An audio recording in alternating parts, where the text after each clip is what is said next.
Stapleton and welcome to Wrokdown, coming to you live from Musicland. Well, tonight our special guest made his television debut, as far as I can remember, around about 1976 on Countdown. He was sporting a beautiful cream tuxedo and holding a red carnation. He is a singer, a songwriter, a producer, a director, an actor, a barrister, but evidently not a very good ballroom dancer. Mm-hmm. Would you please welcome Mr. Mark Holden?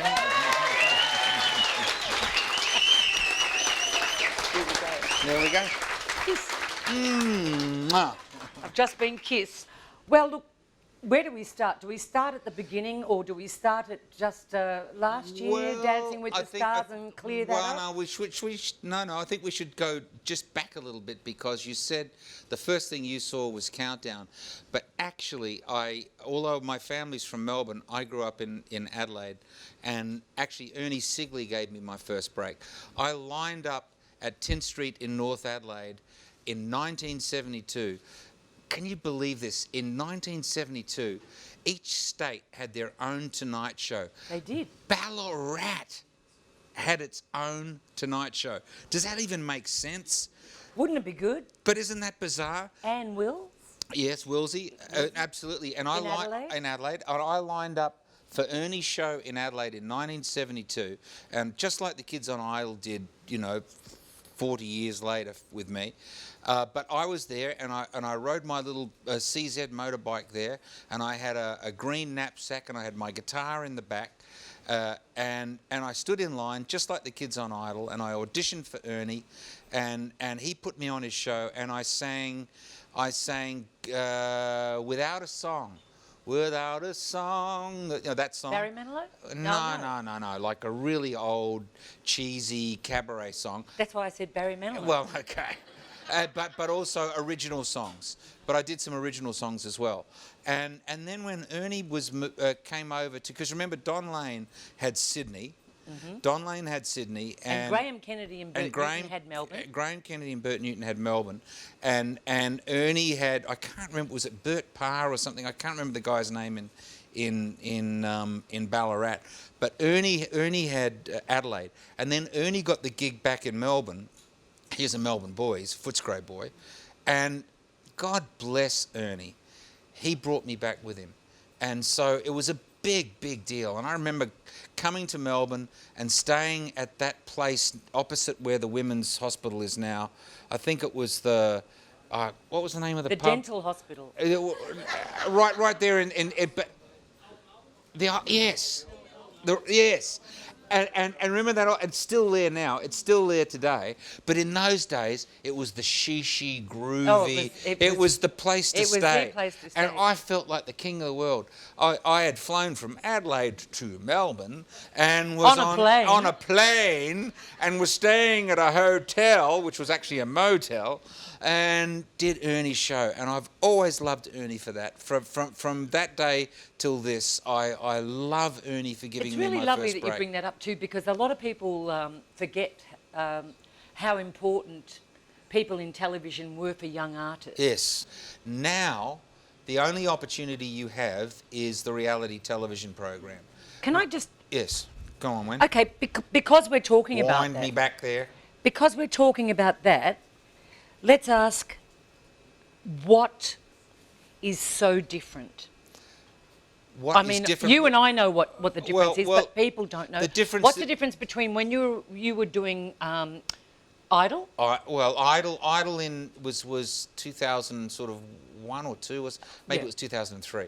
But the difference, actually very little difference in this way, because when I came over to do Ernie's show in Melbourne in 1972 and in 73, then I was asked to audition for Showcase, which was Gordon Boyd was the host, and it was Hector Crawford. And of course, Hector had Crawford Productions, and that was a big deal. But he had this thing called Showcase. But Showcase was on Sunday night on Channel 9, and it was huge. But it was, I tell you what, it was exactly the same as Idol, because I remember going into Showcase and auditioning, and there was a table, just a regular, card table with 3 people on it, just like Idol. I mean, really, except they weren't filming that.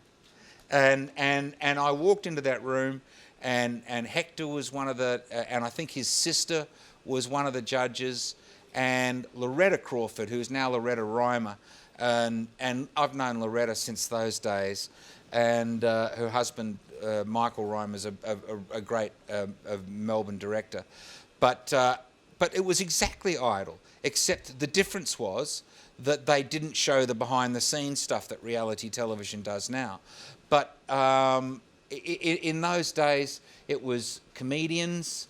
It was opera singers. It was jugglers. It was everything. Everything. It wasn't narrow, like Idol was narrow. You couldn't even play a guitar on Idol. I've pushed and pushed and pushed, and in later series we got guitar players on them. But it was. I went on as an original singer-songwriter. Were you?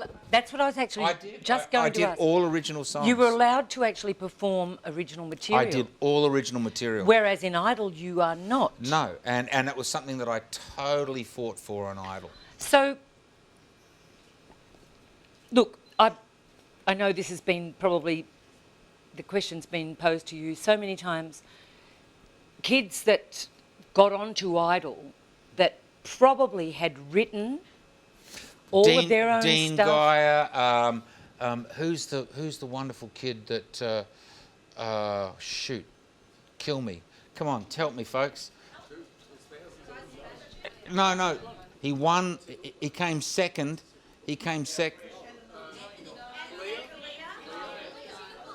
Come on, guys. Google it. Come on. A singer-songwriter. He's now got huge. No, not. Thank you. Not Damien Leith, but Damien's great too. Come on. Leif Garrett. Hey, I've got a great Leif Garrett. I've got a fantastic Leif Garrett story. What? Yes, Brother, exactly. The one that song is Brother. Come on, guys. Come on, starts with Matt Corby. Thank you very much. Thank you. Jesus, we got there. When? No, what we have established is that I'm in early onset dementia, but that's all right. Yes, no, but Matt join Corby. the club. Matt Corby. I mean, here's a kid who I kind of crapped on often, but I gave him 3 touchdowns. He got more touchdowns than anybody that I ever saw, but I crapped on him because it seemed so effortless to him. He was blessed with a great family. He is blessed with a great family. He is blessed with great genes. And then he has this effortless talent. I lost my job really because of Matt Corby. I'll say this on this, because at the grand final that year, I criticised him. And when it got to the grand final, you were supposed to just be, bowing down and saying how wonderful they were. And of course, I did and do believe that Matt is absolutely wonderful. I do. But it just seemed like he wasn't even trying. This is a fantastic subject. I want to take a break. Yeah. Come back, and can we take on from there? Be back with Mark Holden.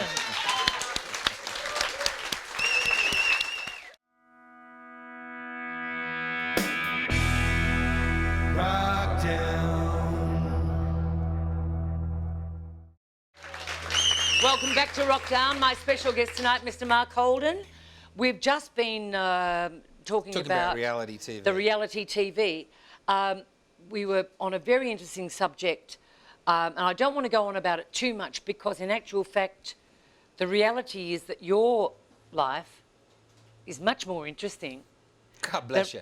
But I think the thing that we were trying to get to in that was that nowadays there is reality TV, but there's nowhere other than reality TV. Whereas in those early days in the 70s, somebody like me could go on to Ernie's show or Don Lane's show, and there was a place that we could go and perform. and perform live and be seen. But where can we go now? We can go to Wrokdown, but where else can we go? There's nothing on. There's nothing for older people or established artists. There's to nothing go. on. Where can you go and see Caddy play on television now? Where can Well, you can't see can't. them on television.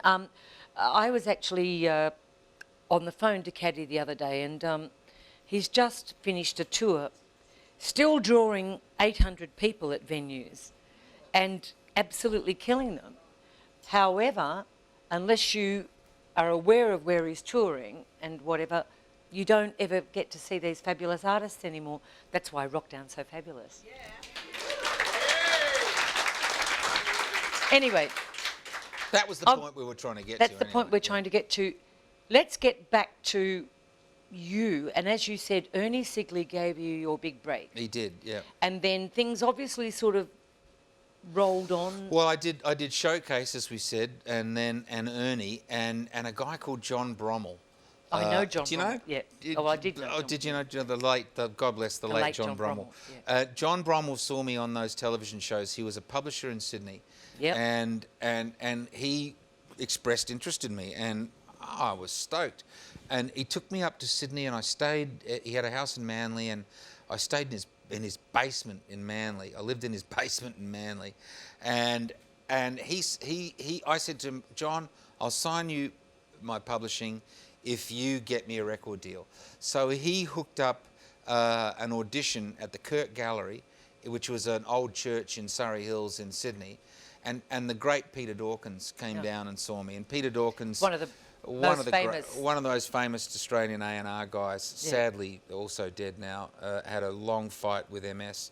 And Peter Dawkins came and saw me and signed me, and good old John Brommel. I mean, let's just remember the guys like John Brommel. John Brommel was a drummer, and he was a bloke's bloke. He was a blokey bloke, and he signed Ivor Davies. He signed Keith Urban. He signed me. He signed so many people. Amazing, amazing guy. He just had ears. He was a drummer, but he ended up running Warner Chapel. The business side of it became way more important than the artist. But John Brommel was always an artist person. He was. So anyway, let's. You've got so much that I want to talk to you about. Your first single. Well, my first album actually stiffed. My first album was a song that was a bunch of original songs, the songs that I sang on Showcase, and a funny little Showcase story.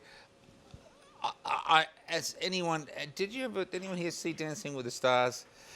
If you did, you would have come to the conclusion that I'm not much of a dancer, and I got to the. I don't think that's true. I reckon you've probably got a few nifty moves up your sleeve. Not really. I got to the finals. Not ballroom dance. No, I got to the finals in 1974 of Showcase, and for some unknown bloody reason, I'd written this song called "Tap Dancing Down Easy Street." You didn't tap dance. I bloody well did.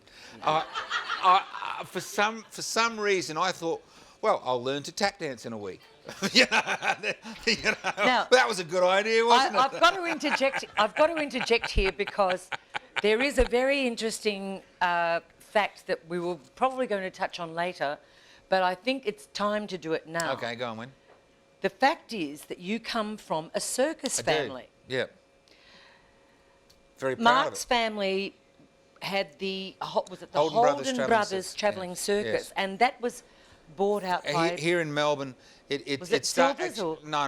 It started in 1892 in St Leonard's, which is on the Bellarine Peninsula, just down near Geelong. Near Geelong. And that's what my family, the Holdens, came to the Bellarine Peninsula in 1852, and they were farmers, and they busted out. They were bog Irish, poor people who found themselves on the Bellarine. Tap dancing. Well, found themselves on the Bellarine Peninsula, and they busted out those farms, and I mean, an enormous, extraordinary opportunity. Pioneers. Of course, the other side of it is that they dispossessed the Wathaurong people, which were the local Aborigines.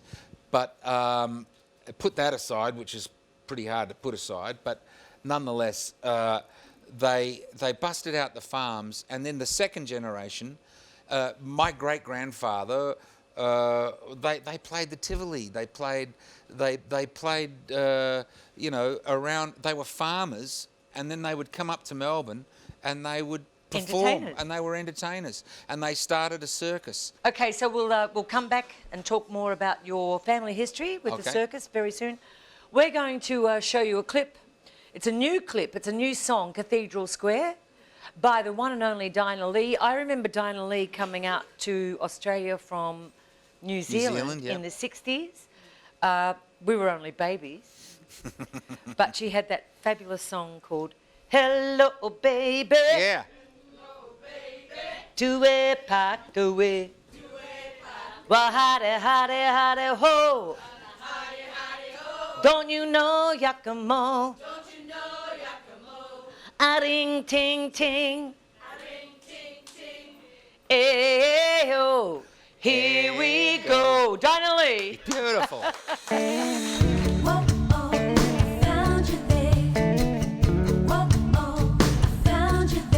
My tears freeze on my fingers in the frost. I was lost without you. I was lost without you. My heart breaks, the snowflakes standing on the stones around. I feel so alone. I feel so alone. Blinding me through the midnight. The light comes shining through. Blinding me in the midnight. You came to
to Wrokdown. Well, Miss Soozie Pinder, my girl out and about, has been very, very busy. Soozie? I have indeed. Hello. Well, I've been on tour myself for 3 days and nights with Larissa Faulkner. We've done 3 gigs in 3 days and we're about to collapse. We went down to Mornington. That's when I say get your butts off your couch and get out and about. I mean it because I do it. Headed to Mornington Peninsula for Friday night and saw Mark Seymour at the Grand Hotel down there. What a show. Yep, fantastic. Half his band is Mick Pealing's Raw Brit. Oh, okay. Maz is on drums and John Favaro on bass.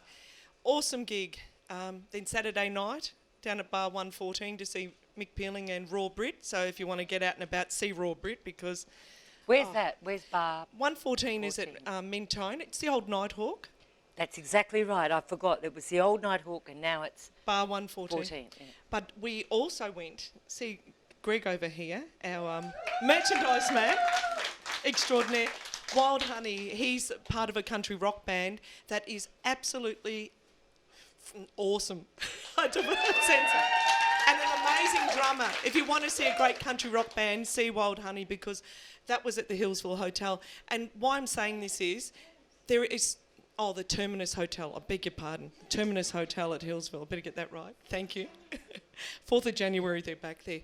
But what we're talking about is when Wrokdown TV first began, there wasn't a lot of knowledge for live gigs. And we've been promoting live gigs. I don't say we're the be-all and end-all, but we want everyone to get out to live gigs. And there seems to be a lot more. You know, we're talking about APR Insurance put up... I don't know, the Legends of Rock, I think it was. Yeah, well, they've done over the last 3 years, I think, massive campaigns. The first one was Joe Camilleri. Joe Camilleri. Oh no, Russell Morris. You're right. Daryl Braithwaite. You know, they're putting on fabulous tours.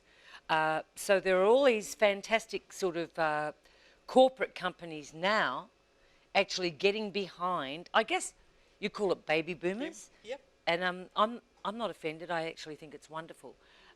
We rock, baby boomers, don't we? Eh? We rock. We are the bomb.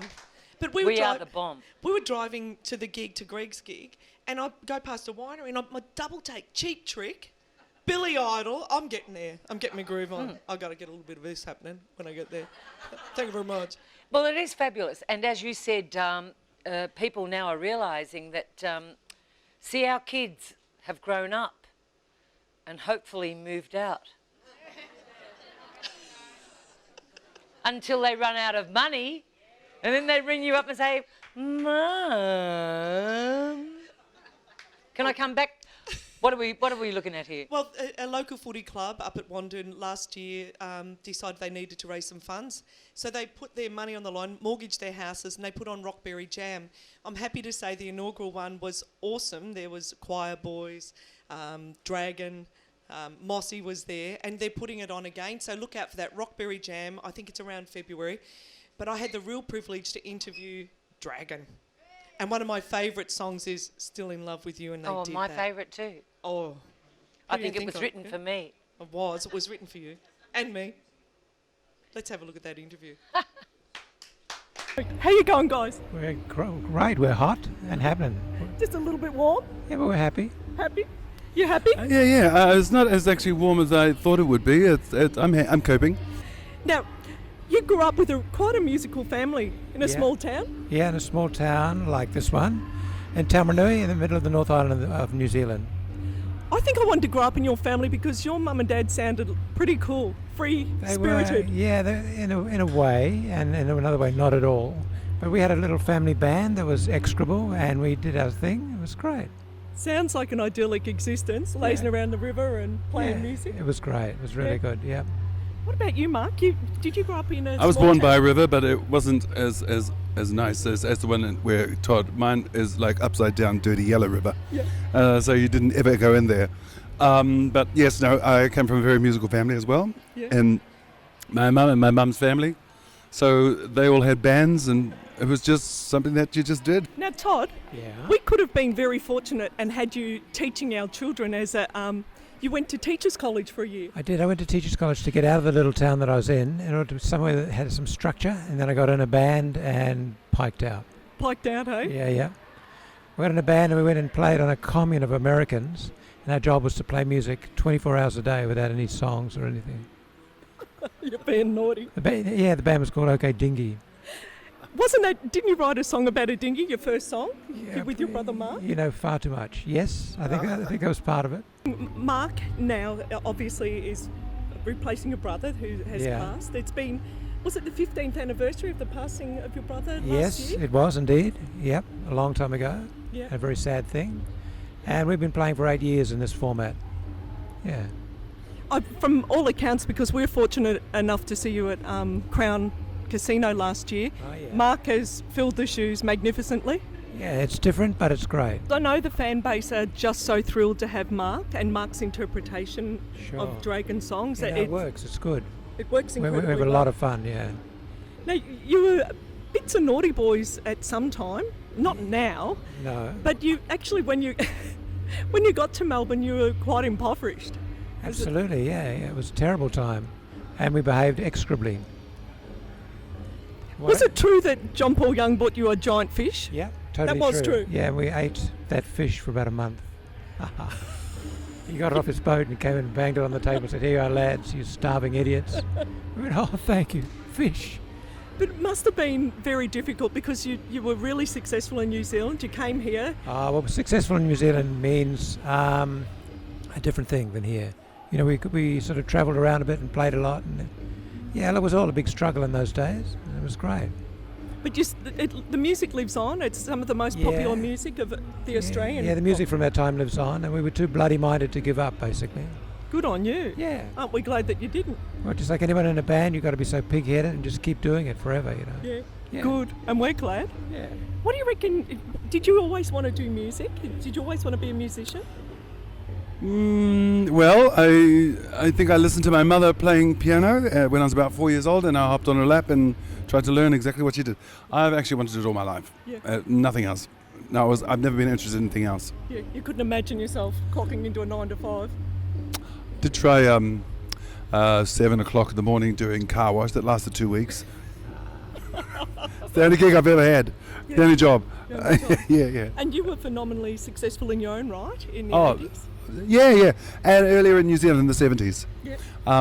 In fact, we had parallel careers with Dragon during the 70s, and they went on to Australia, but I didn't follow on until I came over here in the 80s, and then I had success in the 90s. We love hearing you play. Have you got any new music that you're going to be Yeah, releasing yeah. that Wrokdown could have a little scoop on? We've got a 3 CD set of stuff coming out for the Trilogy Tour, which is a show from the 70s, one from the 80s and one from now, like 3 live CDs. There's a new album coming in a couple of months as well. So we get the scoop on that, huh? Yeah, indeed, I should give you a copy. I would love a copy, and we'd love to do maybe an interview for Okay. Wrokdown Radio. Sure. So we're going to have to wind this up, aren't we? But we're going to come out and see you down at the stage. It's Good. jumping out there. Great. It's cooled down a little. It's good. We're really grateful to have you on Wrokdown. We love being on your show. We love you guys. Thank you so much. Thank you. And thank you, Mark. Thank you very much. Wrokdown over and out. It's fabulous. I remember actually meeting Mark Williams in the 80s, coming out to Australia from New Zealand, and with his own sort of funky band. And I apologise, I can't remember the name of the band. It might have even been just called Mark Williams Band. We forgot the name of the song. Someone looked it up for me. Show No Mercy. That's it. Show No Mercy. That was You'll it. know yeah. that song. That's right. And he was an amazing artist in his own right. So the fact that he actually was chosen by the boys to take over from Mark was a logical sort of move, because Can I tell you something? We shot it from the waist up. It was 40 degrees, and he was in his jocks and socks. And that's true. That's true. That's why I was looking like, I'm not looking. I'll look up here. But have a look at the Aussie talent, will you? Because I love this country. I love our music. And if they were overseas, they'd be revered and they'd be put up on a pedestal. And here we kind of take it for granted. Don't ever take it for granted, because it's the best music that you'll ever hear in the world. thank you. Aussie music rocks. Our gorgeous Soozie Pinder.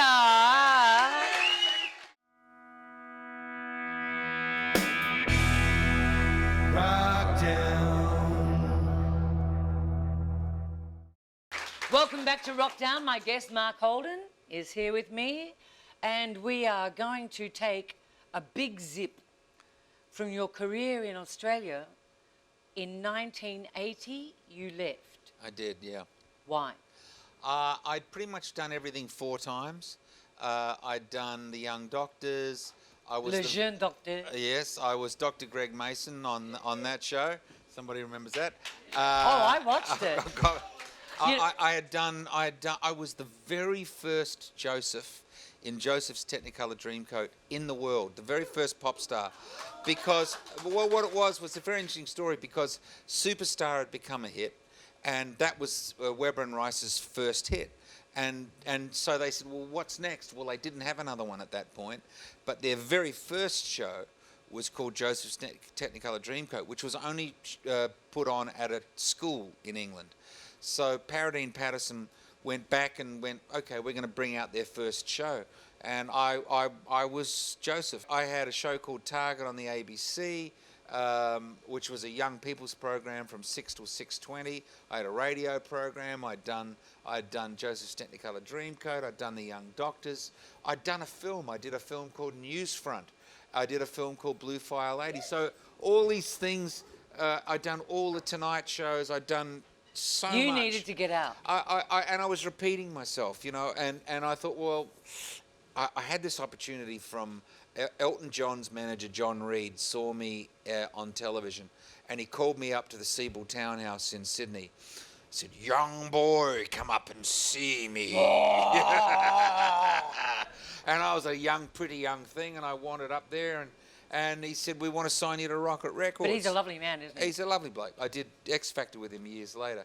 And I got Peter Ricks, who's Marsha's manager, who was my manager at the time, and I convinced dear old Rixie to come all the way to England. And Uncle believe me, Pete. England was a long way away in those days. And we went to England, and we arrived in London, and Elton John had sent a Rolls Royce to pick us up. So we're picked up by a Rolls Royce, and we're driven to Knightsbridge, which is Elton's house was in Knightsbridge. And, I've just come off the plane from Australia. And Elton said, look, I'm playing with the Eagles at Wembley Stadium tonight. And do you want to come? Well, okay, yeah, sure, naturally. So we went, we saw Elton, and he got up, and that was when Hotel California was big. The Eagles were massive. And Elton got up and played piano with the Eagles. And we went back to his place afterwards, and he said, well, so what did you think? And I said, well, I thought the band was pretty good. I thought the piano player was pretty average. And he didn't quite get my humour. And that was the very last time I ever saw Elton. Are you serious? I'm absolutely serious. He just didn't get it. He just didn't get the humour. Oh, and I was calling the A&R department of his I and they was never joking. and they I said, this jokes, Joyce, jokes. These are the jokes. This is Australia. We sort of make fun of people. So that was the first thing that went left. And then I was offered a deal in America. And The Temptations. I went on, and I did a deal with these people called the Scotty Brothers, who had Leif Garrett, and it turns out Leif Garrett didn't sing his own songs. He had a background singer do the vocals, and so they were. Yeah, it was a Milli Vanilli situation, and so they were looking for a new pop star, and they'd seen me in Australia. Or was Leif looking for a new voice? Well, actually, what he did was that the background singer kept. Why did he not sing? He couldn't sing. Yeah, that's why. So. Well, you have to ask the question. Yeah, well, exactly. So the background singer who was doing his voice, whenever he would do a tour, the background singer had to be there. So the background singer kept on asking for more and more money, and it got to a point where they said, nah, you're done. And so Leif Garrett did a punk record where he used his own voice, and of course that was the end of it. It was done. It was all over. And so they saw me as a replacement. And I came over and I was signed to them, and I put one song out and it stiffed. And so 2 years later, I was in America. I'd let go of Australia, and suddenly I was on the bones of my ass in Los Angeles, and I had a big decision to make. Do I go back to Australia with my tail between my legs, or do I hang in? And so I hung in. I meditated. I wrote down my dreams for a year, and at the end of that year, I decided I wanted to be a songwriter. And as I said to you in our earlier segments, the earlier songs that I had written in my first album were stiffs, and the ones that were hits for me were songs that I hadn't written. So what made me think I could be a commercial songwriter, God only knows. But at the end of this year of meditating and writing down my dreams, this whole chorus appeared in my head. And it went, you are my lady soul. And I wrote it down, and I had a little 8-track recorder, and I put the parts down. I figured out how to do it. I sang all the parts, and I was working with I met these producers who pitched the song at Berry Gordy, the owner and founder of Motown. Yeah. And Berry Gordy just loved my little white boy song, and recorded it with the Temptations, and it went to number 4. And Temptations. And I tell you what, the best day of one of the very best days of my life was that the producers, who were really generous guys, Peter Burnett and Rick Chardakoff, let the songwriters come into the studio, and so I went into the studio, Conway Studio, and in one studio, Motley Crue's in there, and no kidding, this is going to sound like I'm bullshitting, but I'm telling you the absolute truth. Motley Crue are in one studio, and they've got their motorbikes actually in the studio, and between takes they're going, "Ah!" And no bullshit, they had the hookers in there, the whole 9 yards. And this little choir boy from Adelaide, Carnation boy, is in there going, holy crap, this is fantastic.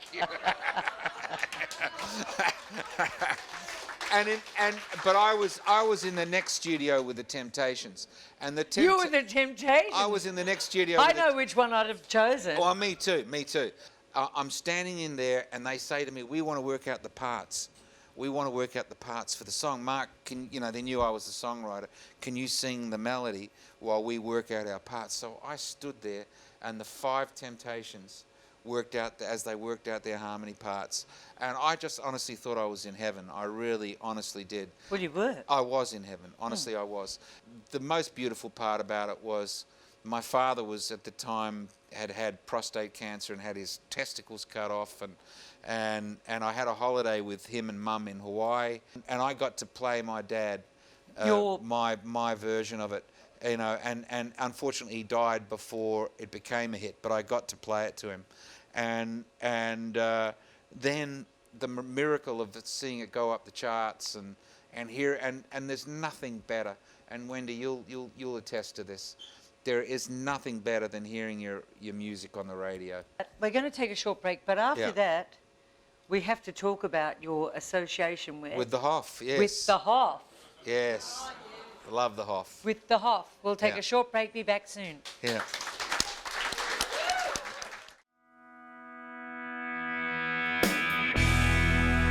Wrokdown.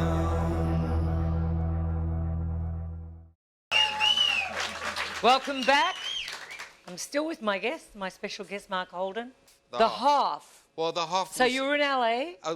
I'd been doing a lot of work in black music, and loved it. I just loved it. My work with the Temps and all that, and many other acts as well, many other R&B acts. But then the rap thing, the hardcore hip hop thing started to happen, and I found myself around a lot of guns, and there wasn't really a role for me because the role for me in my music business was I always wanted to be a creator. I wanted to be a writer,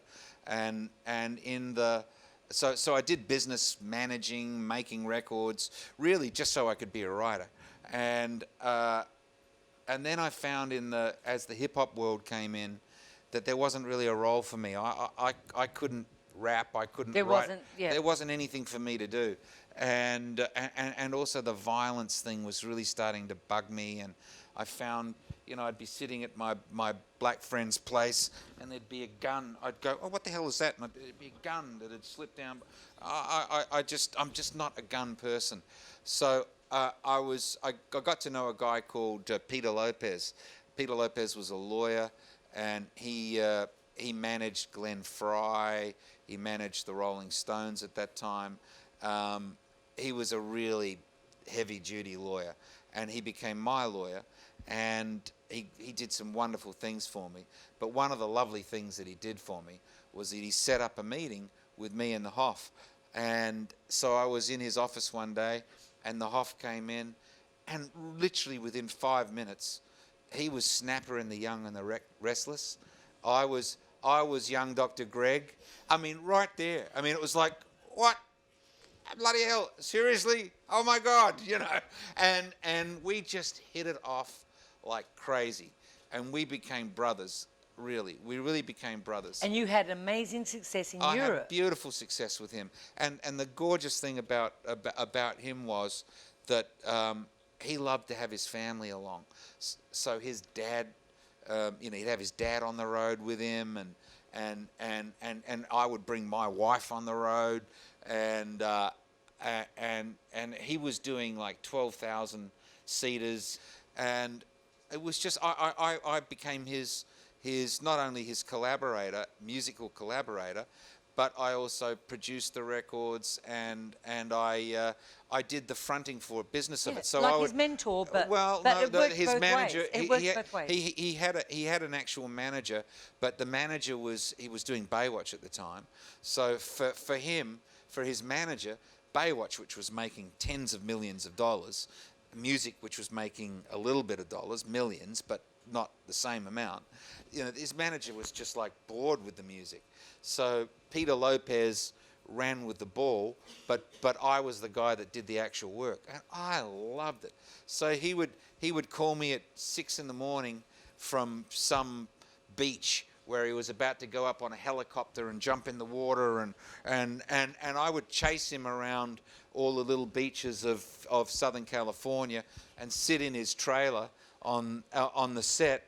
And he'd come out of the water, and I'd go, "How about this idea?" And he'd go, "Blah, blah, blah, blah, blah, blah, blah," and I'd bang it out. And then that night he'd go to this. I had a little studio there in Woodland Hills, off Woodman, sorry.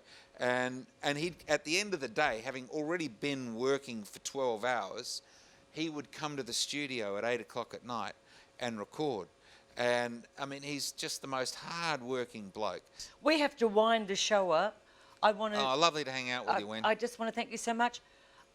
Dancing with the Stars, I actually thought, I didn't see it because I actually work on the nights that it's on, but I heard that you ruffled a few feathers. I did ruffle a few feathers. Apparently I But can't guess dance. What can I say? But guess what? What? I think you're smarter than anyone else. Well, I don't know about that. I don't know about. I just had I had an enormous amount of fun. I didn't expect people to take it so seriously.